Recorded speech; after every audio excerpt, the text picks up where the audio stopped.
Vulkanisme adalah peristiwa berhubungan dengan naiknya magma di dalam perut bumi. Magma adalah batuan cair pijar yang bersuhu tinggi, terdiri atas mineral dan gas. Aktivitas magma ini dibagi menjadi dua, yaitu intrusi magma dan ekstrusi magma. Intrusi magma adalah proses penerobosan magma melalui retakan dan celah pada lapisan batuan litosfer yang tidak sampai ke permukaan bumi. Sedangkan ekstrusi magma adalah pergerakan magma dari perut bumi ke permukaan bumi. Jadi pada saat intrusi, magma tidak sampai ke permukaan, dan saat ekstrusi, magma sampai ke permukaan bumi. Saat intrusi magma, ada beberapa bentuk yang dihasilkan. Yang pertama, lakolit. Lakolit adalah magma yang menyusup di antara lapisan batuan yang menyebabkan lapisan batuan di atasnya terangkat sehingga menyerupai lensa cembung, sementara permukaan bawahnya tetap rata. Yang kedua, dike. Dike adalah intrusi rata yang memotong batuan induk. Kadang dike ini dapat berukuran besar atau juga bisa berukuran kecil. Ketiga, batolit. Batolit adalah intrusi magma yang berada dekat dengan dapur magma. Keempat, seal. Seal adalah lapisan magma yang tipis yang menyusup di antara lapisan-lapisan bebatuan.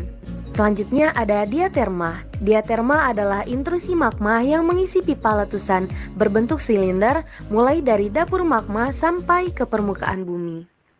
Kemudian jika intrusi magma ini mengalami pendinginan, maka inilah yang membentuk batuan beku dalam dan batuan beku korok atau gang. Ekstrusi magma atau yang biasa kita sebut erupsi gunung api, berdasarkan kekuatannya terdapat dua jenis erupsi. Yang pertama ada eksplosif dan yang kedua ada efusif. Eksplosif adalah jenis erupsi gunung api yang berupa ledakan kuat dan menyemburkan materi-materi gunung api ke udara. Sedangkan erupsi efusif adalah erupsi gunung api yang berupa lelehan lava melalui retakan pada badan gunung api.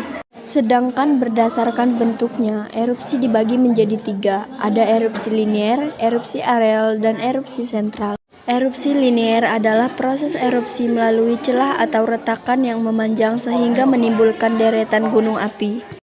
Erupsi areal adalah proses erupsi terjadi karena magma dekat dengan permukaan bumi, sehingga magma melelehkan dan membakar batuan di atasnya, maka magma keluar di beberapa tempat. Erupsi sentral adalah proses erupsi melalui sebuah lubang atau pusat erupsi, sehingga membentuk kerucut gunung api. Tipe-tipe letusan gunung api. Terdapat 7 letusan gunung api, yaitu 1. Tipe Saint Vincent. 2. Tipe Merapi. 3. Tipe Hawaii. 4. Terakhir, tipe Peret atau Plinian. Tipe ini mengeluarkan material yang dapat menghancurkan puncak gunung, sehingga meruntuhkan dinding kawah dan membentuk kaldera. Jadi letusan Peret ini adalah gas yang sangat tinggi, hingga 80 km. Di ujung gunung terlihat awan yang menggumpal. Contohnya letusan Gunung Krakatau pada tahun 1883.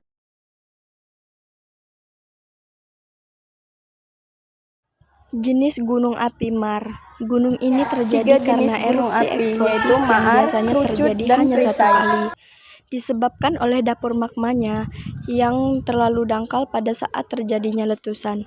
Banyak material padat atau aflatah yang dikeluarkan dari gunung tersebut, sehingga terbentuklah kaldera atau kawah besar di atas puncak gunung. Contoh dari gunung ini adalah Gunung Dieng, Gunung Gamalama, dan Gunung Tambora.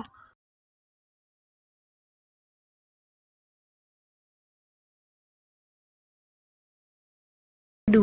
Gunung api kerucut. Berbentuk seperti kerucut terjadi karena erupsi efusif dan eksplosif yang terjadi secara terus-menerus dan bergantian, sehingga lereng gunung ini terdiri dari bermacam-macam lapisan batuan. Dan di Indonesia banyak terdapat gunung api jenis kerucut ini, di antaranya Gunung Kerinci, Gunung Pangrango, dan Gunung Merbabu. Gunung api Perisai atau Tameng. Pada gunung ini, jenis magmanya encer dan aliran lavanya menyebar dan menutupi daerah yang luas sehingga terbentuklah lereng yang sangat landai. Contohnya terdapat pada Gunung Mauna Loa dan Mauna Kea di Hawaii. Bahan-bahan yang dikeluarkan saat gunung api meletus. Ada bahan padat atau eflata, bahan cair, dan bahan gas atau eksalasi. Bahan padat atau eflata. Berdasarkan asalnya, eflata dibagi menjadi dua, ada eflata alogen dan eflata autogen. Eflata alogen adalah eflata yang berasal dari batuan di sekitar kawah, dan eflata autogen yaitu eflata yang berasal dari magma dari dalam perut bumi. Berdasarkan ukurannya, ada beberapa eflata. Pertama, ada bom yaitu batuan yang berukuran besar. Kedua, ada slag yaitu batu-batuan berukuran kecil. Kemudian ada lapilli, ukuran sebesar kerikil. Dan selanjutnya ada pasir serta abu. Bahan cair yang dikeluarkan oleh gunung api. Yang pertama, lava. Lava adalah magma yang meleleh keluar dari gunung dengan suhu 700 sampai 200 derajat Celcius. Lahar panas. Lahar panas adalah campuran antara magma dan air yang berupa lumpur panas. Air ini biasanya berasal dari danau kawah yang berada di puncak gunung, dan lahar panas biasanya keluar atau mengalir saat terjadinya gunung api erupsi. Ketiga, lahar dingin. Lahar dingin adalah endapan lava atau lahar yang berubah menjadi lumpur karena tertimpa hujan. Banjir lahar dingin ini bisa terjadi jauh setelah terjadinya erupsi gunung api. Selanjutnya, bahan gas. Bahan gas yang dikeluarkan dari gunung api ada beberapa, di antaranya ada solvatar atau belerang, ada fumarol atau uap air, ada MOFET yaitu karbon dioksida.